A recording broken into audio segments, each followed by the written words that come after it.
केन्द्रापड़ा जिला मार्साघाई ब्लॉक अंतर्गत माणितीर ग्राम लुणा नदी कूल अवस्थित बाइया गोसाई मंदिर।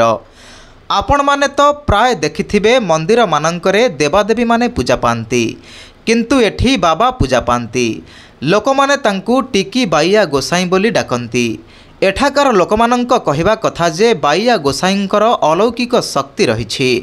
प्राय 200 रु 300 वर्ष पूर्वर जेतेबेले लुणा नदीर बन्या जल प्रभावित हुए सेतेबेले बाबा पानी उपरे चाली चाली नदी पार कर जाती एवं अनेक बड़ बड़ विपदरु मध्य ग्रामवासी मानंकु उद्धार करिसंती।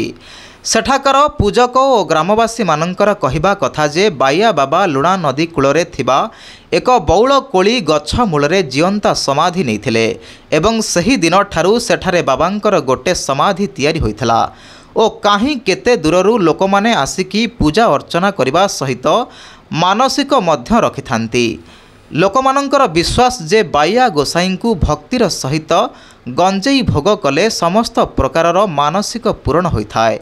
जेमितिकी नदी रे जदि सुना हजिथिबा बाटरे हजिथिबा जिनिस मिलिथाय भक्तिर सह डाकिले भक्तिर सह बाबांकु स्मरण करी गंजेई भोग जाचिले अनेक बड़ बड़ रोग मध्य भल हुए और मनस्कामना पूर्ण हो जाए। प्राय 14 वर्षर ऊर्ध्व हेब मीन संक्रांति दिन सेठारे हरिहाट नामयज्ञ और विभिन्न प्रकारर सांस्कृतिक कार्यक्रम सहित हजार हजार लोकमानंक पई प्रसाद सेवनर व्यवस्था मध्य रही थाए एवं हजार हजार लोकमानंकर भिड़ मध्य लागि थाए। केन्द्रापड़ारू मनोज दासंक रिपोर्ट G24 ओडिया।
केन्द्रापड़ारू सुनंदा भयंकर रिपोर्ट न्यूज़ 18 लोकल।